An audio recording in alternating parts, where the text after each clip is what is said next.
Are we live? Good. Good morning, good evening, good afternoon, wherever you are. I bring a greetings to you as usual. Welcome to day 5 of the book reading. Started from day 1. I know some people started with us. I know some joined on the live program and some come across the video later. A lovely feedback from a lot of people. I said we are targeting 10 copies of the ebooks. We are less than 50 now, but I can say categorically that people have been amazing. I say thank you to those ones that have gotten back to me. The feedback has been very impressive, and it makes me to be motivated to do more. It's not all about money now. Don't forget, it's just $1 book, but what the book carries, the impact of the books in the life of as many readers that are going to read it. These are the major focus, because I said we should not continue a roller coaster lifestyle. What has been passed to us through our country, our parents, our siblings, our community, the limitation mindset a lot of people have, we have to change that narration so we don't continue in that roller coaster lifestyle. So today is day 5. And yesterday, if you are with me or if you have not seen the video, you can go back to the YouTube channel and check it out. You find the video there. Then you can relate from where we started, from where we stopped, and where we'll be starting today. I will go more into chapter 8 of the book today, which is day 5. Is depth in content. So what we are going to talk about is things that is always good and that is going to do you well. So good day everyone, and welcome back to our live reading and review of Poverty of the Mind book. If you are joining us for the first time, you are not late. You are the right time. You're never late. You are the right time. And today, entering into chapter 8 of this book, and the most important, it's one of the most important chapter of this book. Every chapter, every content, every words of the book are all important. But this chapter 8 deals with something that is very, very key that we all need to hear, because it's addressing something that is key. And what is it that is addressing?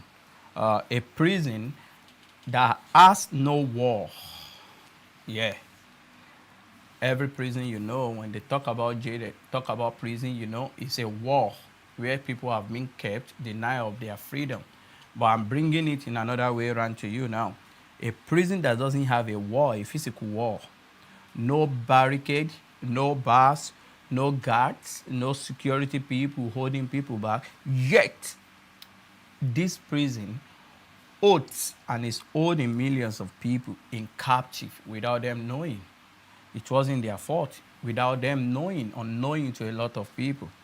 So I call this chapter 8 the prison you cannot see with your physical eyes, and yet it's existing. So let me say slowly to you so you can understand the starting point of this. I will not rush at it. What I'm about to say, I will not rush at it.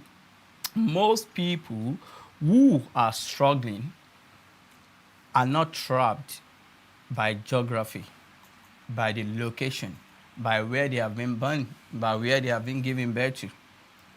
They are trapped by beliefs, what they believe, what have been told, the story they've grown up to know, the community, the culture they have been told about and they grow up with. They don't know any other thing.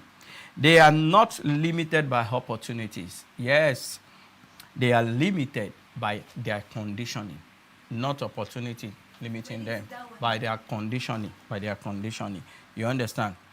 And it begins with a very hard truth. I told you, if you are the type that doesn't like truth, or you are not comfortable with truth, this book is not for you. Or you are the type that are not ready to change your perspective, that are not ready to see light at the end of the tunnel, and that are not ready to reshape your thinking. This book is not for you. And the hard truth here is this: the most effective prison ever created is the one the prisoner does not know he or she is inside. That is powerful. A prison, somebody is caged and trapped and yet does not have an idea. Yeah, it happens to a lot of people. And this is the foundation of poverty of the mind. It started from there. Everything we have been talking about since the day one, we are targeting and we are speaking about our mind, what we carry. Everything started from here. Everything started from here. Before you see it, the output, before you see it play out, is what is inside that you can see playing out in the life of people. I said before, and I'm saying it again, you can relocate the body. This is your physical body. But if the minds remain unchanged, the results will repeat themselves. Only a different place. And this is why you see people migrate to better countries, so-called, in quote, better cities, better environment, and still live the same small lives. Nothing really changes. They only change environment. Their lifestyle, the kind of life they are living, the kind of association, they are still merry-go-rounding. They only change city. What they carry has not changed. It will remain the same until that mindset changes. You cannot see change in such people's life. Because the prison moved with them. They carry it everywhere they go to. This is what has been with them. Nobody has come to them and tell them about this, how to change it, or open their eyes to see that they can do it much better. Do you understand? And let me continue by saying, the invisible cage, invisible, it's not visible. It's not that normal one you used to know. The big wall, very high fence you are going to see, and you have been told people inside are prisoner. This one is invisible, and yet it's existing. Poverty of the mind does not announce itself loudly. It only whispers. The same way you hear from God, the same way you hear from your whosoever, the same way you is whisper, not shouting. It's only calm, very subtle. It's only speak small things into your mind, telling you cannot amount to anything. You cannot take that step because it's not for your type. You cannot, negativity. It whispers things like this. One, people like us don't succeed because that person is seeing him or herself being limited to a certain lifestyle. You understand? Number two, that kind of life is not for me. A luxury life is not meant for a particular set of people. As many people that can see it is for you. The earth is too big with enormous blessings to everybody. All these things are hidden away from you because of where you are coming from. Another one is, let me just manage what I have. After all, I cannot kill myself. Average life. These are the things that whisper to the mind of such people. And lastly, I will try, but I don't expect much. Why can't you go for the best? Who told you you are meant for small or for average? You can, as long as you can see, as long as you can think, you are not limited. You have capacity inside of you, but if you are not stretching it, nobody can help you. You can think and dream as much as you want, as big as you want. Only thing that is holding you back is that limit and negative mindset you carry. And you can take risk. Failure is not the end of your life. It's part of your life. It's even teach you how to do things better. Or what people are going to say if this does not work out. Who cares about people? Who cares? So let's continue. These are the whispered, and tiny voices that comes to such people's mind. And this thought feels normal because they were learned early. These people who have been grown up to know to some certain things, and they are not ready to change it. It's what they have been told about because of their color, because of who they are. You cannot amount to the. No, it's a lie. So this thought feel normal because they were being learned early, repeated often, and reinforced by environment they are. You understand? I continue. Because this chapter 8 still explains that most limitations are not imposed by government, by systems, or economy. They are self-enforced through belief, especially from our parents. True belief is not the government system. It's not the economy of where you are. It's not about. It's by you, your belief. And here is a dangerous part in this chapter. When a belief becomes normal, it stops being questioned. Yeah, of course, because this is the life you are living. You have seen it as a normal thing. The level you are, okay, you can't go more than that because nobody in your family has gone more than that. Why are you striving for more? Who told you you cannot change the narration? You can change the narration, the narrative of where you are coming from. You can stand out. Yes, you can. And that is how a prison becomes invisible. You know, we said it's invisible because it's here. It's ringing here. It's here inside of you. So let's continue. I don't want us to, as usual, 25, 30 minutes, we finish. Okay, conditioning start before choice exists. Yeah. And this chapter of the book, chapter 8, goes deeper by explaining how poverty of mind is installed before a person is old enough to resist it. A lot of people can't even resist again.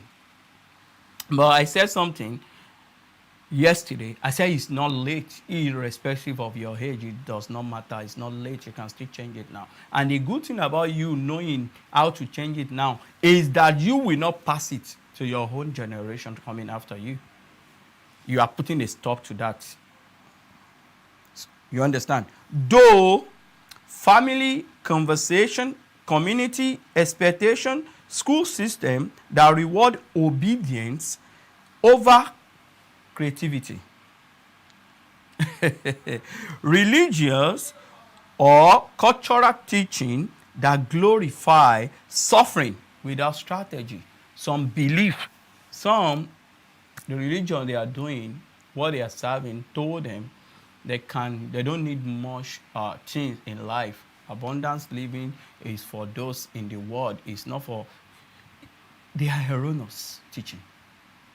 I'm telling you, wherever you find yourself, they are telling you such thing. Run away from there. Abundant living is meant for you. I'm not saying you should go and do otherwise in order to get that, but you can push yourself to get yourself to where you are going in life, especially in the area of skills.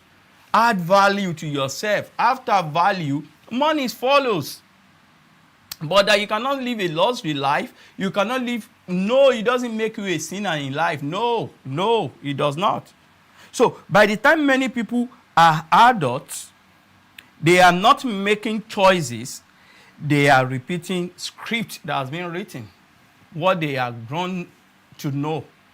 What they have been told. What they have been taught. You understand? And the tragedy of such script, of such repeated behavior, these are the tragedy of such. They defend these scripts as reality. After all, this is how we have been living in my family, in my generation. Why are you asking me to live beyond what my father, my brother has been taught me? Everybody in my family have not done. They have not gone beyond this level. So it becomes reality. It looks like a normal thing for them. So no need of changing. But reality is often just repeated belief. Let's continue.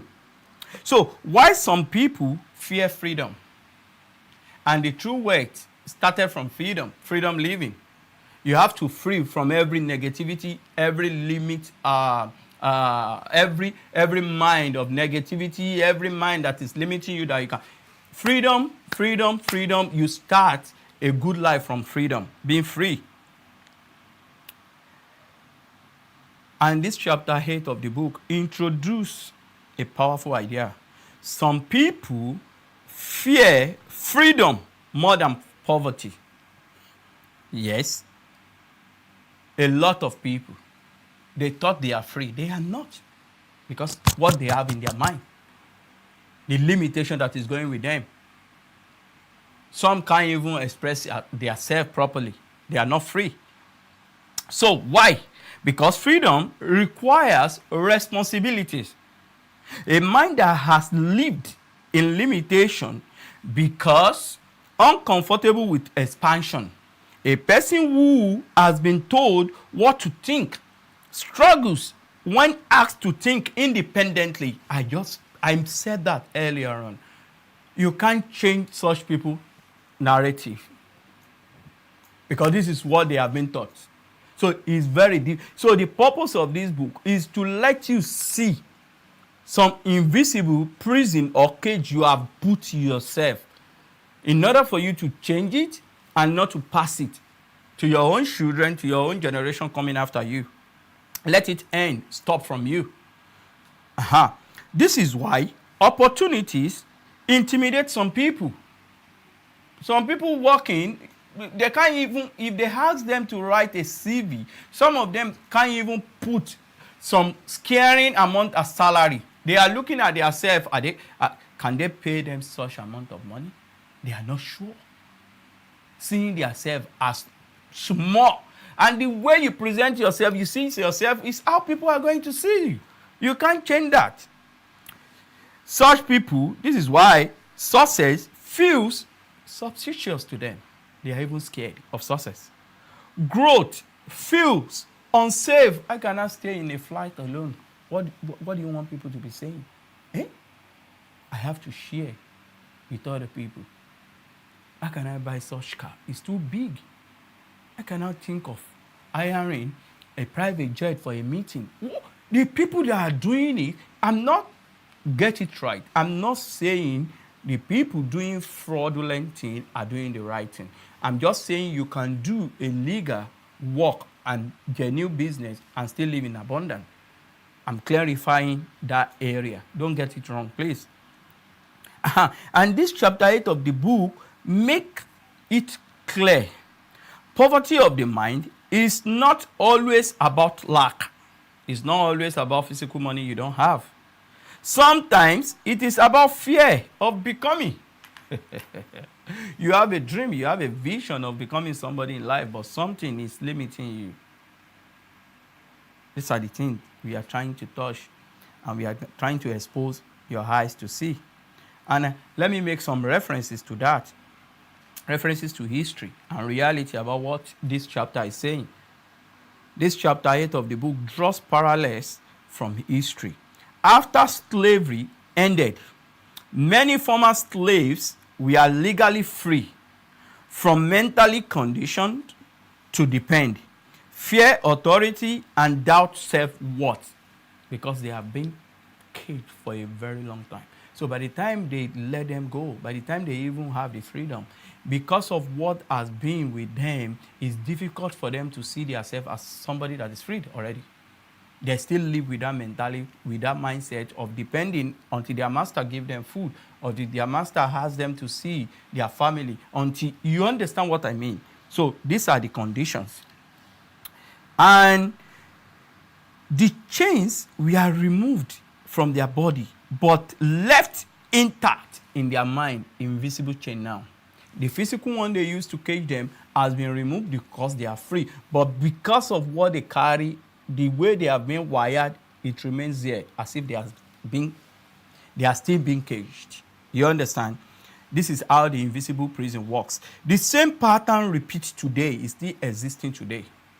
Slavery has ended how many years ago? Thousands of years ago. But it's still existing today without people knowing.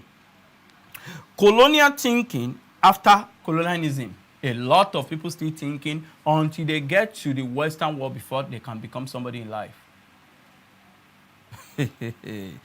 Dependency after hate.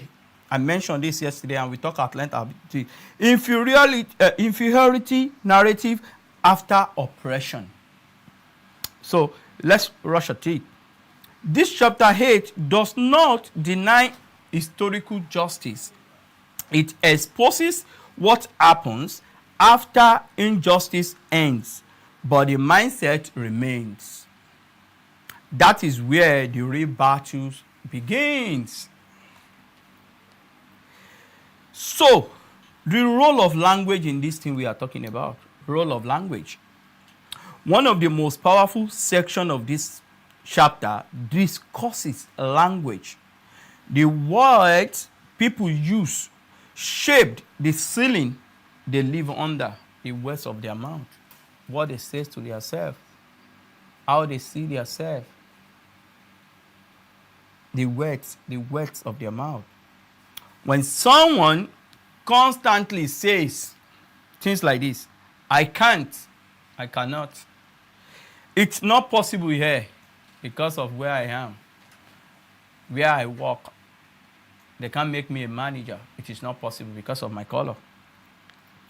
That is for them, not for us. That kind of car is too big for us. It's for a set of people. Says who? Who? Such people are not describing reality. They are programming it. Language is either a key or a cage.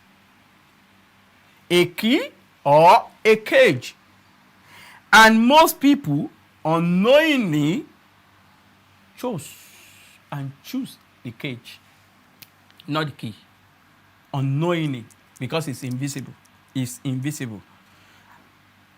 It's invisible. And breaking out requires discomfort to set yourself free from such. It's not going to come easy. It's not going to be very easy. It's not going to be very easy. So the chapter 8 of this book does not sell motivation. It only sells truth. The words I'm reading, I'm saying are not to motivate you. I'm just saying the truth, the reality, and you know about it too. Deep down inside of you, listening to this, what I'm opening your eyes to see, you know about it too. Breaking out of poverty of mind is uncomfortable. It requires questioning family beliefs, where you come from, the culture, the way of living. Those people ahead of you, how did they end up? In your community, what does your culture say about abundance?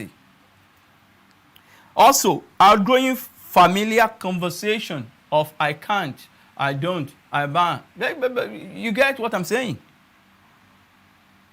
Being misunderstood, because by the time you change your mindset, something shifted and you started living a reality life, a kind of life that you know yourself now, you are not limited again. A lot of people will misunderstand you. Some people will call it pride. He has changed. She has changed. The way she... Because you know where you are going now. You are not in that cage any longer. Do you understand? So don't bother about that. People misunderstand. It does not matter. You don't have time to explain yourself. Let the result explain it. Standing alone mentally before standing free physically. You know what you wanted. They talk to you. You insisted on where you are going.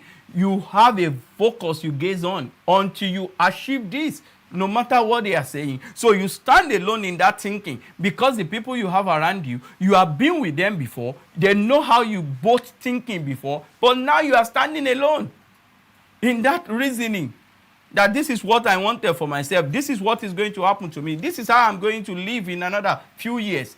They call it pride. Some will de-associate themselves from you. It does not matter. At the end, your result will speak volume. They are coming back. So, standing alone mentally before standing free physically. This is why many people prefer comfort over change. Danger of comfort zone. I talked about it sometimes ago. And this chapter 8 of this book states clearly, familiar pain feels safer than unfamiliar possibility. Yeah, you can write it down. Familiar pain feels safer than unfamiliar possibility. But nothing grows in comfort. Nothing. You can't even dictate who you are. You don't know the best of who you are until you have been discomforted sometimes. Some challenges shook you, brings the best out of you. Discomforting yourself for today because of comfort of tomorrow. It never comes so like a bed of roses. No, it's never been. Growth does not comes easy. But the turning point is this, which is the good news. This chapter 8 and this. There are some powerful challenge I'm going to tell you about that can change all these things. Freedom begins the moment you stop asking these questions. I will mention about 3. The moment you start asking this type of question I'm going to read out now. What is allowed? And start asking questions like this instead of asking what is allowed, and start asking what is possible where I am now. What is allowed does not matter. The rules, no, I'm not saying go against wherever you walk or whatsoever you do, don't go against the law of the land. But for you finding out what is allowed here, start asking what is possible. What is possible here to solve people's problem? What is possible here to add value to what I'm doing? What is possible here to add value to these people? Everywhere there is problem every time. Looking and seeking for solutions. Problem solvers are the world leaders.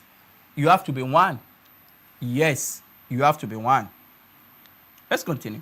The prison door opens from the inside. It's always invisible. It's not the physical one, No government of a nation can unlock it. No leader can force it open. No environment can replace the decision. Mental liberation always starts with awareness. You are aware. You are aware of your environment, of what you are capable of doing, of what you wanted in life, of what your dream and vision are. No government can unlock it because it's inside of you. It's invisible. No leader can force it open. Nobody can come inside of you and open it. Nobody can come to your mind and open it. No environment, not about where you stay now. No amount of electricity you seeing, or the road that is no, those things cannot open it.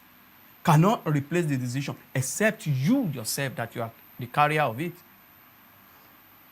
So mental liberation always starts with awareness. And awareness is exactly what this book is designed to create. To let you see the invisible things you have not been paying attention to. Let's end it here, because I know it's almost 30 minutes. I don't want it to pass 30 minutes, to be more than that. And if what I'm reading now, if this what I'm saying, if this chapter 8 of this book is making you uncomfortable inside of you, that is a good sign. It means something inside you is waking up. Things that have been sleeping. This book is not written to entertain you, to pamper you. No. It is written to interrupt inherited limitation. What you have been carrying. It wasn't your fault. This is things you have been told. So you don't have a fault, and it's never too late to start changing it now. And this chapter 8 of this book speaks to you. If it really speaks to you, then this book is not optional for you. You can't afford not to have it. It is necessary. You read. You pass it to your children, if possible. Let them read. Let them know, because you've changed your perspective now. So you are not passing that negativity you have inherited, that limitation you have inherited, you are not passing it to your next generation now. Because they that pass it to you, they never have this privilege to listen to such thing. They never have privilege to have this kind of information. You are having it now. It's so easy. It's coming to you. It's more or less like a free of charge. Do well to make use of this now, and don't pass it to others. Do you understand? So these are the reasons why we are doing all this. It is not optional. It is necessary. So read it, study it, discuss it with your friend, with your associate, with your family, and most importantly, apply it. Because it's of no use when you have the information without any action. Yes, it doesn't have any meaning. So tomorrow, by the grace of God, we go more deeper. We go more deeper because once you see the prison, the invisible prison, you can never pretend it does not exist. Everything I've said now, you can never pretend in one way or the other. It's not for everybody. You can never pretend that it does not exist any longer. You know it yourself, and you know the area that mention your own case or situation. It's just for you to apply it now. Action time, and start shifting and driving away from that negativity that you have been known with. I wish you all the best. Like I always say, when you come across this video, do well to like it, do well to share it, do well to subscribe to the channel, the YouTube, because it's just the beginning of a great things. It's just the beginning of a great information that will be coming that is very impactful. You will be blessed and you will be happy you come across this. You will just be happy. You will just be. It's not like every other content on that, on social media. No. This is a movement. This is a movement. This is a liberation movement. Liberation movement globally. Globally. It's not restricted to one area or one color. No, it's for everybody. I wish you all the best and cheers to better future. See you tomorrow for Day 6. Bye.